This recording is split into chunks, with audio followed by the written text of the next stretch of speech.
You're not recording, are you? It's recording now, but we're about to start, and then we're going to drop off the beginning. Tell me when to start. Hey guys, long time no see. Sorry, we've been quite busy doing other stuff and Swanky Paint. We're actually mostly working on Swanky Paint actually, because we're also starting on a new game project. So maybe that's why we've been working a lot more on Swanky Paint, because we've been using it every day. Well, I have been using it every day. Every single day I've been using it, mostly to check the new functionalities in the menu system, and because of the new animations and frames and stuff. Anyways, we are up to Alpha+8A, but now this is just Alpha+8. We're going to ignore the A. We're going to ignore the A for now because that's another version update. So the last video was Alpha+7. So today it's Alpha+8. And what have we added? Because you've got the list. You've a ton of stuff. The first one is add current directory to history on startup. Okay, well that's an easy one. That's just when you go to the file requester, you've got this history of places, and that's the one where I started from.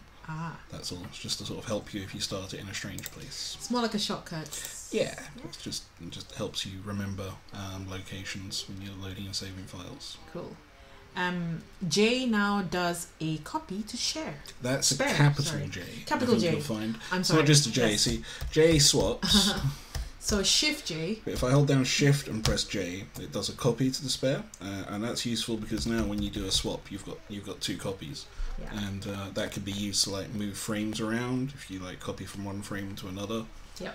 So you can do stuff like so if I've got like 4 frames here now, so I draw something there, and I decide I'm going to draw something there, and I decide that I want this frame on here instead of the first one. So if I do a copy to the spare, and then we go back to here, and then we do a swap, we've now got the first frame that's the same as the third frame because I copied it and then swapped it back. It's very useful if you want to do fast animation, which is what I do all the time. And I've done like a lot of a walk cycle, say a 12 frame walk cycle, and suddenly I don't really like the chunk of thirds in the middle, and so I change it, and instead of having to redoing it every single frame, I just do Shift J and then press J in the next frame and the next frame and the next frame, and suddenly all the frames allocated to that frame of walk cycle has been changed. Right, so the next one is new layer menu with chop and join. Yep, up here it says layer. You can see there's one that says rechop. There's one that says join. There's one that says chop.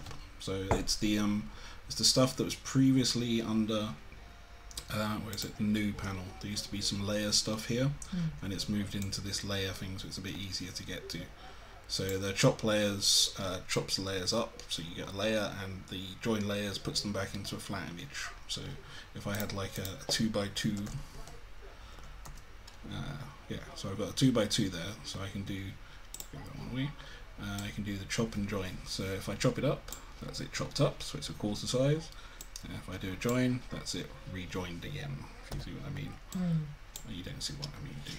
No, because I haven't used this functionality. Yeah, layers are a bit complicated. I need to make them better, but it's a bit more advanced. Yeah, it's good for like sprites. It's there and it's sort of working, but it needs to be made a lot more user friendly. But the underlying layer code is at least in. That's better than not having any layers.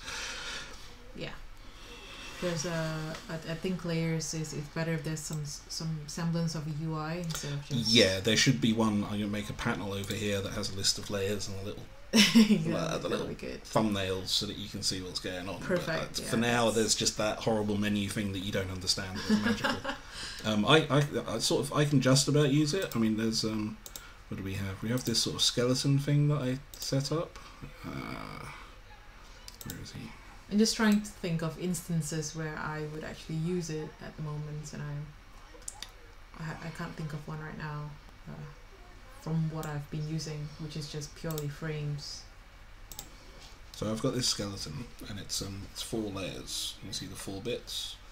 So if I was to set up the layers properly, which is like 4 by 1, So I've got a 4x1 layer set up, so it's 4 wide, 1 high. So if I chop them up now, it turns it into a proper, join them all together, or I can just step through them. So I've got the 4 layers of the bits of the skeleton, so it's that sort of thing. So join them back together, that's how they are, that's how the actual image looks. I should probably That's how they get chopped up. The background noise. Yeah. It's alright. So yeah, there are layers. It's kind of really hard to use, but it's sort of the functionality is in there at least. So that's what that does. Yeah. So as you can see, you've used layer studio animation, whilst I've just been purely using frames. Yeah, this is my walking skeleton thing. Yeah. Ooh, look at that. You can see the. That's great.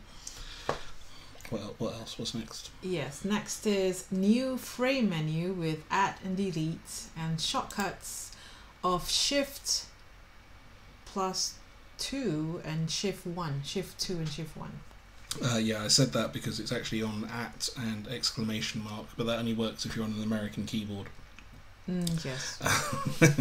So something needs to be done to that. But at the moment, for me, because I have the American keyboard, Shift and 1 and 2 do an add frame and a delete frame.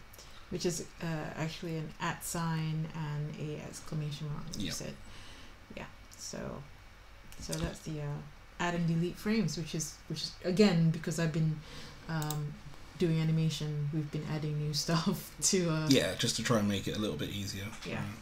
There's just so much more that needs to be added, so it's just a ton more. It just gets added when it sort of becomes painful not to have it. That's kind of how it works. And for that to happen, we have to use it.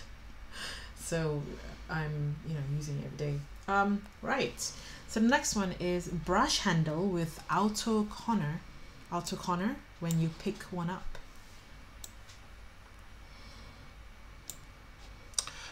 So that's when you pick up a brush. Before it used to be in the center, but now it looks at where you finish picking the brush, and that's where your handle is. So if I drag it down that way, it's there, top right, it's over there. So it's kind of the brush sort of stays where it is when you're picking up. Yeah. So that should have been doing that all the time, but I only just got around to fixing it.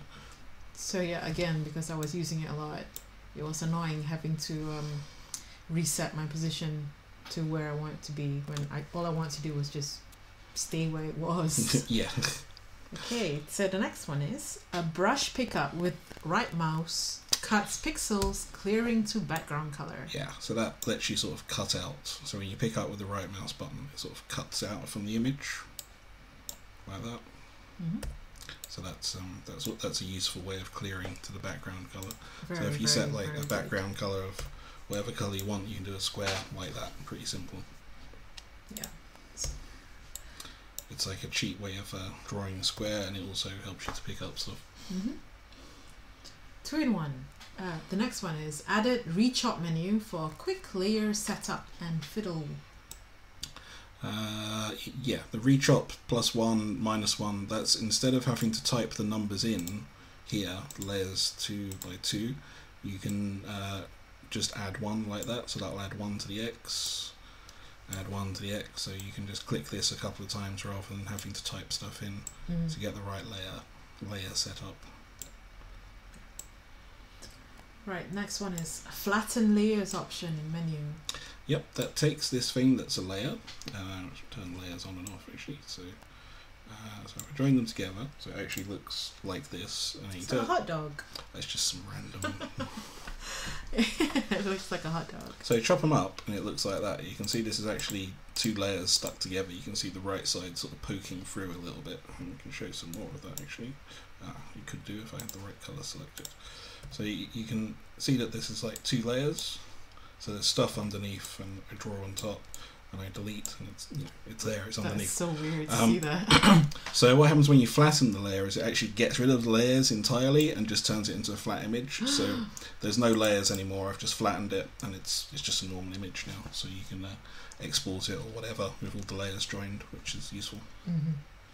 Right, the next one is added close image to image menu. Oh yeah, you can close images now. You cannot just close images, you can close the current image, you can close the other images, or you can just close all the images. They're all gone, that's it. Wow. That's one now. See? So, that's great because, you know, the menu was just filled with images if you just... Because you don't have to double click an image to open it. If you just... Yeah. So it reduces the number of images that are open at a single time. So that was kind of important. Should probably had a close before. Well, that was, you know, one version away. Yeah. Right, the next one is added close all and other to yeah, file I mentioned those. Close all, close other. Yeah. Yeah, so it's like close the current image, close every other image apart from the one you're working on, and just close all of them and reset the screen, and it's all gone. Yeah. There's no warning when you do that. There is no so you might want to be careful. Yeah, it doesn't say you haven't saved the work, you haven't saved this work Yeah, yet. because you saved the work before you press the button, right? Otherwise, why would you be pressing it? Yeah. Okay, next one is fixed remap image to work with animations. Oh yeah, the stuff under here, the remap brush, remap image wasn't working with animations, and it does now. So if you've got an animation, you can remap it. So that's good. That's just a bug fix. And finally, new and improved menu GUI. We now have submenus. Yeah, there you go. See, there's a menu there. It's a sub menu pops up. So yeah, the handle is hidden under a sub menu now. It's new and improved, and it now behaves a bit more like a menu. It does behave a bit more like a menu. It doesn't just leave the, you know... I had to build that from nothing. It doesn't just disappear if your mouse moves away. It depends on the way you work. For me, it's because I'm quite sensitive with the mouse, and it just moves everywhere.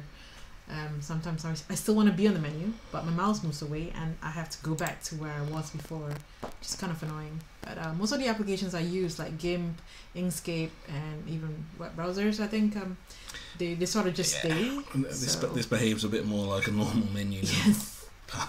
Yeah. So yeah, that's all it is for Alpha+8. Is that everything? Okay. That's all for now. Okay. Well, goodbye. Goodbye.